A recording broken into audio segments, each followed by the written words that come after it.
Collected Essays on Dwemer History and Culture, Chapter 1. Marobar Sul and the Trivialization of the Dwemer in Popular Culture, by Hasfat Antabalis.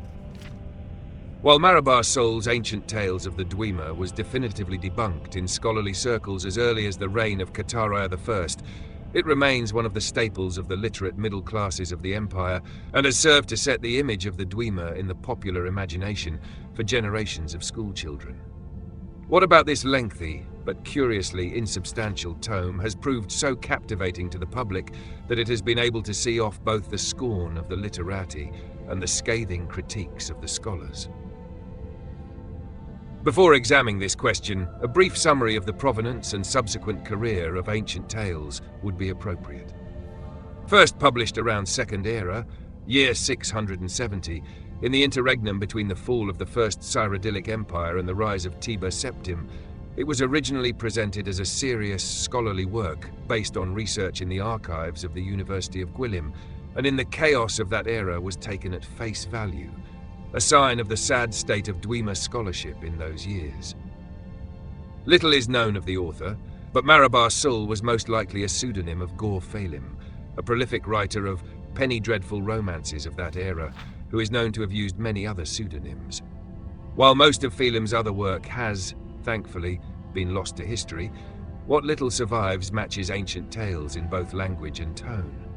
See Lomis, textual comparison of Gor Phelim's A Hypothetical Treachery with Marobar Sul's Ancient Tales of the Dwemer.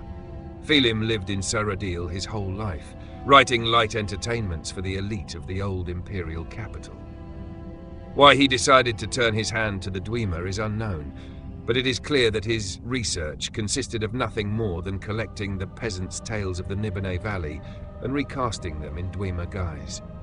The book proved popular in Cyrodiil, and Phelim continued to churn out more volumes until the series numbered 7 in all.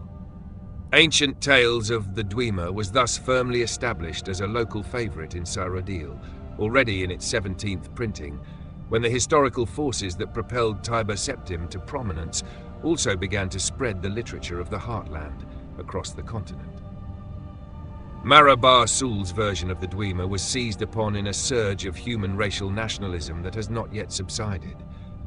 The Dwemer appear in these tales as creatures of fable and light fantasy, but in general they are just like us. They come across as a bit eccentric, perhaps, but certainly there is nothing fearsome or dangerous about them. Compare these to the Dwemer of early Redguard legend, a mysterious, powerful race capable of bending the very laws of nature to their will, vanished but perhaps not gone. Or the Dwemer portrayed in the most ancient Nord sagas, fearsome warriors tainted by blasphemous religious practices who used their profane mechanisms to drive the Nords from Morrowind. Marobar Sul's Dwemer were much more amenable to the spirit of the time, which saw humans as the pinnacle of creation and the other races as unenlightened barbarians or imperfect, lesser versions of humans eager for tutelage. Ancient Tales falls firmly in the latter camp, which does much to explain its enduring hold on the popular imagination. Marobar Sul's Dwemer are so much more comfortable, so much friendlier, so much more familiar than the real Dwemer, whose truly mysterious nature we are only beginning to understand. The public prefers the light, trivial version of this vanished race, and from what I have learned in my years of studying the Dwemer, I have some sympathy for that preference. As the following essays will show, the Dwemer were, to our modern eyes, a remarkably unlikable people in many ways.